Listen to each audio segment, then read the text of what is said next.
고린도전서 2장 6절로 7절 말씀입니다. 그러나 우리가 온전한 자들 가운데는 지혜를 말하니 이 지혜는 이 시대의 지혜도 아니고 또 이 시대에 없어질 통치자들의 지혜도 아니다.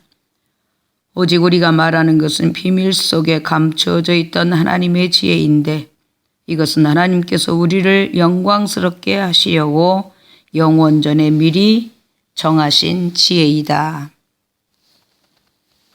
성경이 성경을 해석하게 하라라는 말씀들을 많이 들어보셨을 것입니다.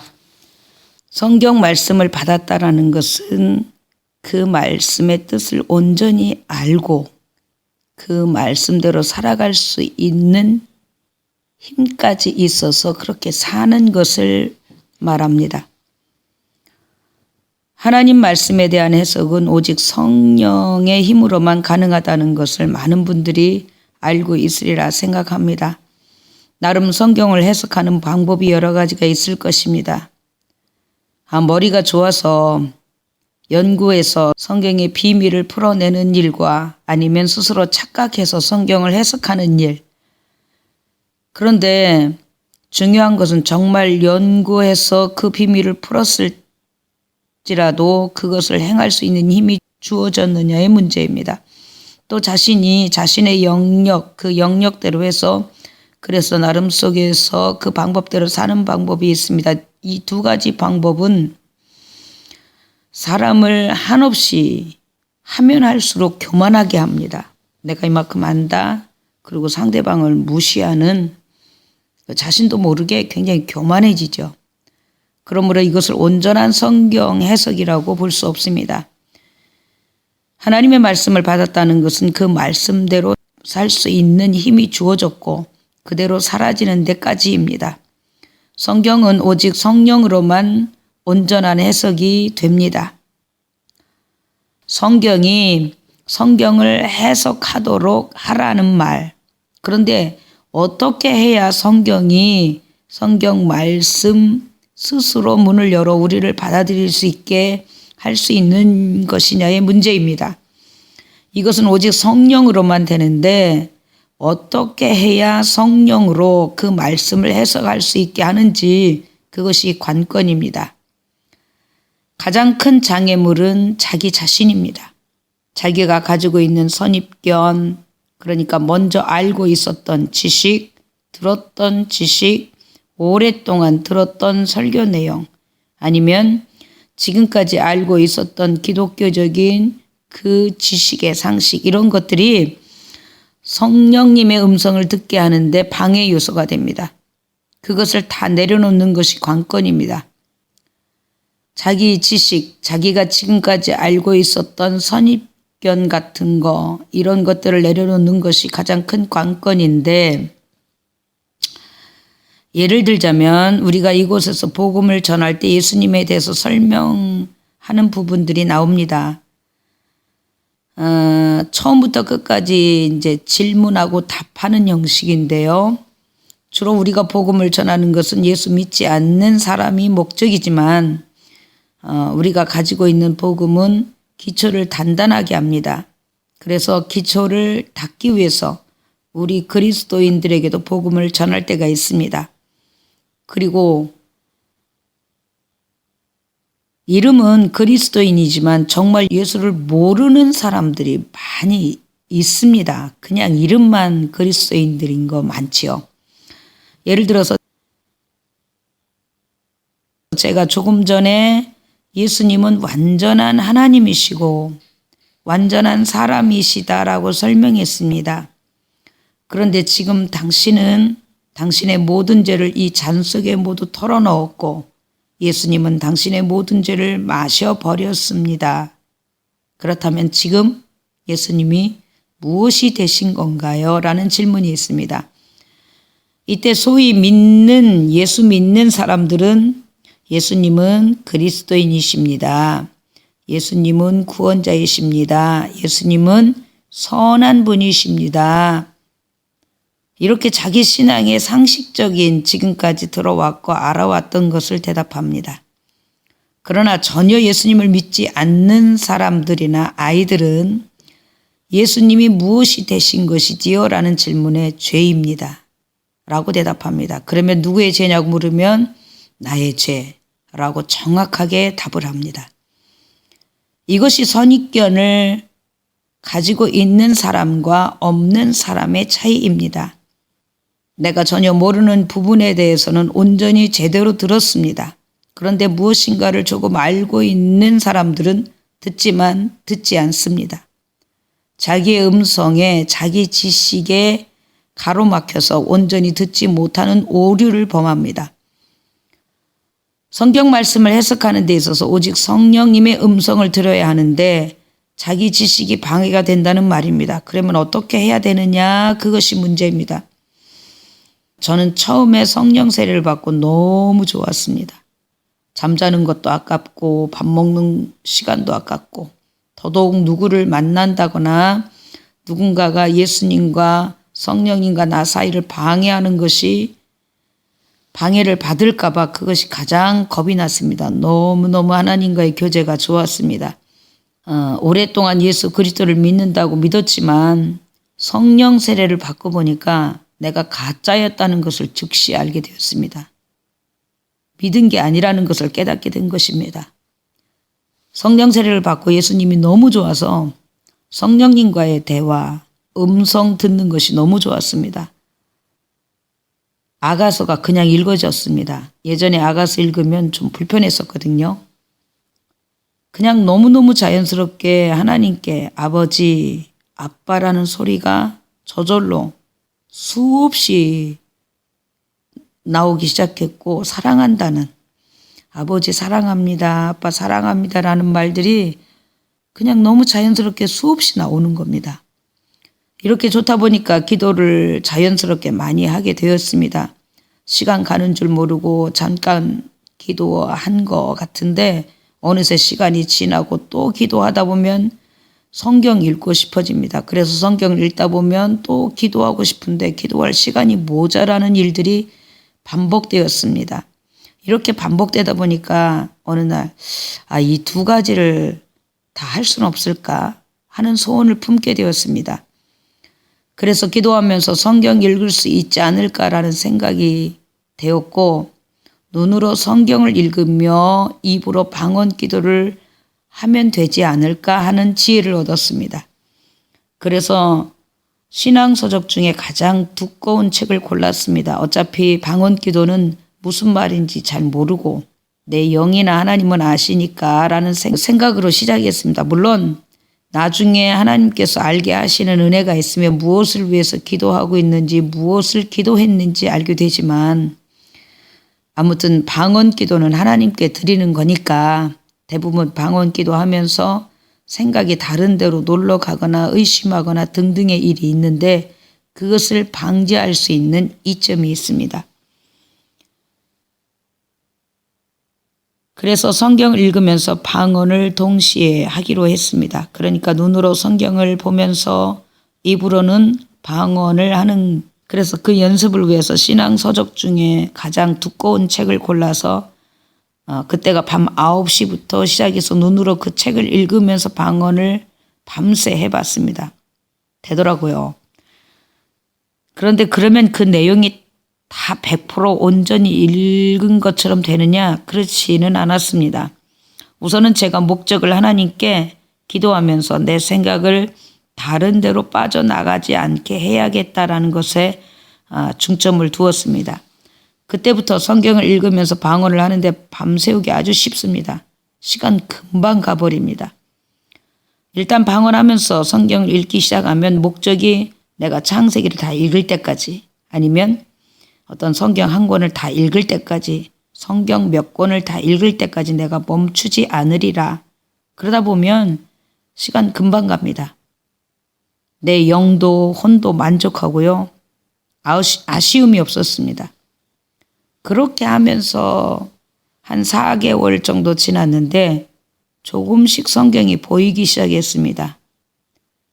온전하게 성경을 읽는 것처럼 보인다는 말은 예전에 그냥 상식적으로 보였다는 말이 아닙니다.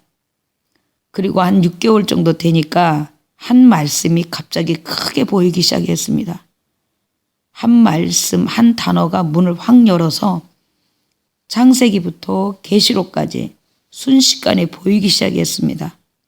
내가 읽었던 신앙 서적, 상식, 배웠던 것들, 역사들, 경험들 이런 것들이 하나씩 하나씩 떠오르면서 그 말씀을 이해하게 하는데 도움이 되게 하셨고 이런 일들이 생기기 시작해서 이후에 이제 자주 이런 일들이 일어났었거든요. 반면 어떤 때는 일주일에 한 번도 열리지 않을 때도 있었고 그것이 길 때는 한 달까지도 열리지 않을 때도 있었습니다. 그러나 편안하게 믿고 맡겼습니다. 그리고 제가 걸을 때, 앉아 있을 때, 잠잘 때, 기도할 때, 운전할 때, 일할 때, 밥 먹을 때까지도 그냥 입이 저절로 벌려지면서 뭔가가 내 입으로 들어가는 일이 있었습니다. 그럼 나는 그것을 오물오물 먹는 겁니다. 대부분은 무엇을 먹는지 보이지는 않았습니다. 그런 때는 반드시 성경 해석이 있습니다. 말씀이 문을 열어 그 속에 들어가면 그 안에 문이 있어서 또 문을 열고 정말 많은 것을 순식간에 알게 되었습니다. 이런 지식은 아주 짧은 시간입니다. 그런데 이것을 실제 설명하려면 여러 시간이 필요한 분량입니다. 그래서 한동안 우리 동역자들이 제가 철회하는 곳이라면 열심히 따라다녀요. 그때마다 새로운 말씀이 성경을 통해서 나오거든요. 그들도 그렇게 되기를 원했습니다. 그렇게 한 1년 정도 지나고 나서 이제 그 성경 말씀을 해석하는 방법들을 제대로 나누기 시작했습니다. 나누면서요. 약 1시간 정도 이렇게 제가 하는 방식으로 해서 1시간 정도 시간을 내서 성경을 해석하다 보면 모두가 그렇게 느낍니다. 한 10년 이상 그 신학을 공부한 그런 효과를 보게 됐어요. 지난 4년보다 그리고 졸업하고 여러 해 동안 사역을 한 그것보다 그 1시간에 배운 것이 더 많았던 것을 모두가 함께 느끼게 되었습니다. 그런데 복음을 전하거나 다른 일을 위해 중보하다 보면 상대방의 문제가 제게 그대로 전달됩니다. 그러면 그 문제가 다 해결될 때까지 방언하며 성경을 읽지만 성경은 열리지 않습니다. 그러면 그 문제가 다 해결될 때까지 그냥 성경 읽으면서 방언을 계속하는 겁니다. 어떤 때는 하루 종일 읽고 밤새도록 읽어도 내가 성경을 읽은 건지 안 읽은 건지 모를 정도일 때도 있습니다. 그래도 그냥 맡기고 하나님 앞에서 하는 겁니다. 그러다 문제가 없어지는 순간 제 모든 것이 없어지고 가벼워지는 어느 순간에 제가 성령님께 사로잡힙니다. 오직 성령님과 내가 하나 되는 순간, 성령님만이 내 안에 있게 되는 그 순간에는 반드시 말씀이 문을 열었습니다. 그래서 내 생각을 내려놓고 내 선입견을 내려놓는 방법은 다 없어질 때까지 내 안에 모든 문제, 내 안에 모든 생각이 없어질 때까지 그저 방언하면서 성경을 읽는 것이 이제 습관화되었습니다. 계속 그렇게 하다 이제 성령님과 내가 일체가 되어 내 눈과 성령님의 눈이 일체가 될 때 말씀이 문을 여는 그런 경험들을 합니다. 말씀이 문을 안 열 때 이제 그때는 제 기도의 분량이 다 끝나지 않았다는 것을 자연스럽게 받아들이게 되는 것이죠. 스스로 저는 중보자라고 믿고 있으니까요. 사람들의 문제가 많이 저한테 전달이 되었을 때 그 문제가 해결될 때까지 계속 기도합니다. 그러다 보면 제가 자유로워지는 그 순간에 성령님이 온전히 그 모든 것을 사로잡습니다. 그때 성경 말씀이 제게 열어주십니다. 수시로 제 입이 저절로 열리면서 안으로 많이 뭔가가 들어가거든요. 대부분은 모르는데 가끔은 상추쌈을 누가 싸는 게 보여요. 그러면 순식간에 제 입이 벌어지고 들어가고 오물거리고 먹고 합니다. 어떤 때는 고기 뼈까지도 오물거리고 먹는 장면들이 있을 때가 있습니다. 그럴 때는 제가 견뎌야 하는 참으로 어려운 일들이 있기도 합니다. 아무튼 성경 말씀은 성령님께만 문을 연다는 것입니다.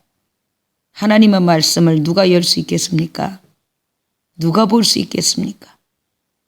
누가 지킬 수 있겠습니까? 하나님의 말씀은 하나님께만 열려 하나님이 예수님을 통해서 우리와 우리 안에 와 계시다는 사실은 놀라운 일입니다. 그래서 내가 가졌던 모든 것을 내려놓고 내 안에 온전히 그 하나님이신 성령님께서 역사하시도록 하는 것, 그게 관건입니다. 그래서 제게는 방언으로 기도하면서 눈으로 성경을 읽는 방법입니다. 또 내 생각은 다른 데로 안 가는 장점이 있고 밤새도록 무엇을 읽었는지 내가 성경을 읽었는지 안 읽었는지도 모를 정도로 어려울 때도 많지만 그 모든 것이 지나갈 때까지 계속해서 눈으로 성경을 보면서 방언 기도를 하는 것입니다. 그러다 보면 성경이 열립니다. 이제 그렇게 하다 보니까 주기적으로 그렇게 안 되다 안 되다가 반복되는데 어느 순간부터는 이제는 내가 성령님 앞에서 성경 해석하는 방법이 주어졌습니다. 성경을 읽을 때 이제 해석하고 싶은 챕터가 있어요. 그러면 이제 그 챕터를 정해놓고 계속 읽으면서 성령님 무슨 내용인지 알게 해주세요. 그리고 그냥 성경을 읽는 것입니다. 그러면 내용이 이제 어떤 내용인지 성령님께서 종합해 주세요. 성령님께서 그 내용을 정리해 주십니다. 그런 다음에는 이제 그 내용을 알게 되었으면 계속해서 읽으면서 성령님 질문을 주세요. 왜냐하면 좋은 질문에는 반드시 좋은 답이 있습니다. 그래서 그 시간에 그 성경 말씀을 통해서 성령님께서 제게 주시고자 하는 말씀이 계세요. 그래서 질문 또한 성령님께 받아야 가장 좋은 질문입니다. 그래서 이제 그 질문이 주어졌을 때, 질문이 이제 주어지면 그 질문에 대한 답이 그 챕터 안에 계속 있어요. 대부분은 그 챕터 안에 그 읽는 그 범위 안에서 그 질문이 주어집니다. 그 다음에 이제 여러 가지가 이제 생각나게 하시죠. 이럴 때 주의할 것은 뭐냐면 지금까지 내가 알았던 모든 지식, 알고 있던 상식, 들었던 설교, 이 모든 것들을 상자 속에 넣는 것입니다. 내가 절대 꺼내면 안 돼요. 그냥 그 말씀을 보면서 성령님 내용이 무엇인가요? 성령님 질문을 주세요. 그래서 이 모든 것을 알았으면 이 모든 것을 통해서 특별히 제게 하신 말씀이 무엇인지 알게 해주세요. 이렇게 하다 보면 1시간, 2시간, 3시간 금방 갑니다.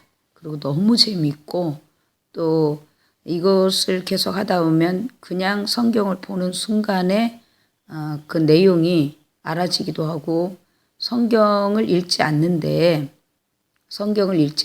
그냥 이렇게 보면서 이렇게 한 장 한 장 넘기면서 내용이 무엇인지 그냥 알아지는 그런 일도 있고요. 제가 성경 말고 이제 어떤 책을 읽는데 그 책을 읽을 때에 이제 그 제목을 보고 그 소제목들을 봐요. 그래서 읽기 전에 소제목 중에서 가장 관심 있는 부분을 먼저 한번 펼쳐서 조금 보는데 조금 보고 나서 처음부터 다시 이제 성경처럼 아주 자세하게 읽는 버릇이 있거든요.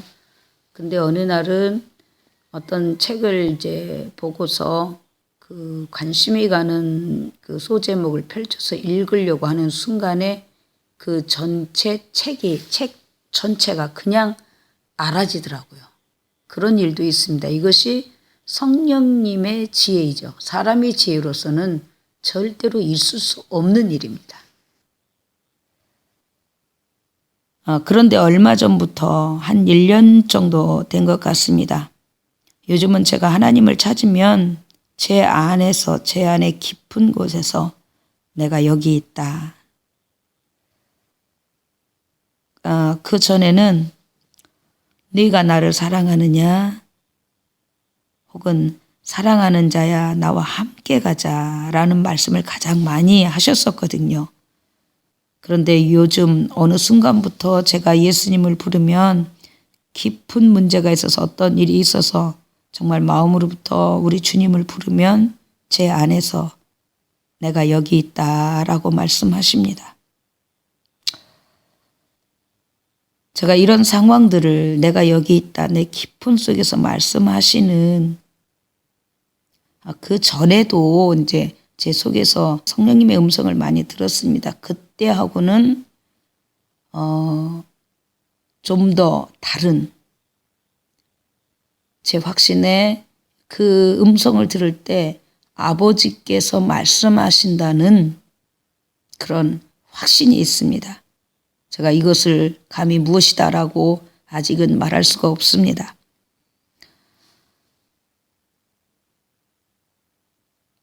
그래서 지금은 어느 정도냐면 제가 마음을 정신을 똑바로 세우고 주님 앞에 서면 그냥 제 스스로 내려놓는 일에 자연스러워졌습니다. 성경 해석은 오직 성령님으로만 가능합니다. 사람이 할 수 있는 일은 아닙니다. 그 성령님이 내 안에 계셔서 나와 함께 사신다는 거. 그리고 성경 해석이 되면 그 해석대로 살 수 있는 힘이 순간에 주어진다는 것입니다. 그럴수록 사람이 교만할 수가 없어요. 정말 낮아지더라고요. 아무튼 그런 것들이 쌓여집니다. 그 힘대로 살아갈 수 있는 성령의 힘이 내 안에 쌓여지는 것입니다. 그래서 그 말씀대로 그 일을 즐거움으로 아니면 결단으로 할 수 있는 힘이 있다는 것입니다. 이것이 말씀을 받은 자들이 사람이지만 그 순간에는 사람으로 사는 게 아닙니다. 내 안에 계신 성령님으로 사는 것이니까 말씀을 받은 자들을 신들이다라고 말하는 것입니다. 하나님의 말씀을 받은 것은 성령님이 아니면 절대로 될 수 있는 일이 아닙니다. 그래서 가장 중요한 것은 성령 세례를 먼저 받는 것입니다. 그리고 성령 세례를 받았으면 그 성령께서 나를 주장하도록 성령이 증가하도록 나를 내려놓는 훈련은 방언기도 하면서 눈으로 성경을 읽는 것이 좋습니다. 영적인 세계는 놀랍기도 하고 위험하기도 합니다. 그런데 성경을 읽으면서 방언을 하는 것은 절대로 사람이 쉽게 넘어지거나 뒤로 물러서지 않게 합니다. 위험에 빠지지 않습니다. 혹 넘어졌다 해도 다시 설 수 있는 강한 힘이 있습니다. 그리고 우리가 이제 사람을 향해서 예언할 때가 있습니다. 그 예언할 때도 내가 그 사람을 알고 있을 때 아니면 경험으로 이런 종류의 사람들이라는 그런 경험이 있을 때 그것이 성령님의 음성을 듣는데 큰 방해거리가 됩니다. 그래서 내가 가진 선입견으로 예언을 하는 그런 오류를 범하게 되지요. 그래서 제가 권유하고 싶은 것은 방언 기도를 많이 하되 성경을 읽으면서 하라는 것입니다. 그러다가 말씀이 특별히 주어지면 그때 성경을 읽을 필요가 없죠. 그 주어진 말씀을 계속 묵상하면서 하나님 앞에 기도하다 보면 어느 순간에 자기 자신이 품속에 하나님 품속에 있다는 것을 확실히 알고 느끼게 됩니다. 이것을 하나님의 비밀의 방, 하나님의 보좌 앞에 가 있다는 것을 알게 되고 그때 그 누림과 만족, 행복이라는 것은 우리 언어로는 절대 표현이 안 됩니다. 이 세상 그 어떤 것과도 비교가 안 되는 것입니다. 제가 막내로 자라서 사랑 참 많이 받았습니다. 부모님의 사랑, 형제들의 사랑 참 많이 받았는데 그 어떤 것도 부드럽게 성령님처럼 저를 터치해 주시는 터치를 받아본 일이 없습니다. 여기서도 현지 몇몇 동역자들에게 방언 기도하면서 성경 읽는 것 조령을 많이 받았습니다. 그렇지만 지금은 없습니다. 기도하기 참 힘드신 분들 성경을 읽으면서 성경이 무슨 말씀인지 전혀 모르겠어. 이렇게 읽는 게 정말 제대로 읽어지는 거야? 의심이 들 수 있습니다. 그러나 그냥 하십시오. 한 가지, 내 생각이 다른 데로 빠져나가지 않는다라는 한 가지만 감사하면서 계속해 보세요. 첫 번째는 내 생각이 다른 데로 빠져나가지 않고, 둘째는 전혀 머리에 들어오지 않고 알 수 없어도 내 영은 말씀으로 채워지고 있다는 것도 명심해야 합니다. 다시 한번 강조합니다. 말씀은 오직 성령으로만 가능한데 그 말씀의 가장 큰 장애는 자기 자신이라는 것입니다. 자신이 갖고 있는 성경의 일반적인 지식과 상식이 가장 많이 방해가 된다는 것. 그래서 그 방해를 넘을 수 있는 가장 좋은 방법은 방언 기도하면서 성경을 읽으라는 것입니다. 그러면 언젠가는 그것이 내 것이 될 때가 있을 것입니다. 이를 위해서 성령 세례는 필수입니다. 정말로 교회가 되기 위해서, 정말로 하나님의 성전이 되기 위해서는 성령 세례가 필수입니다. 만약에 말씀 연구로 깊은 해석은 됐는데 그렇게 살 수 없다면 제대로 된 성경 해석이라고 볼 수 없습니다. 또 말씀대로 산다고 하면서, 말씀 따라 산다고 하면서 나름대로 해석하고, 그리고 그 나름 자신이 해석한 대로 따라 사는 것, 그것 또한 올바른 해석이라고 볼 수 없습니다. 성령님에 의해서 열려진 성경 말씀은 우리 자신을 온전히 똑바로 보게 하고 자신감도 충만한 동시에 교만할 수 없게 합니다. 날마다 단단해진다고 할까요?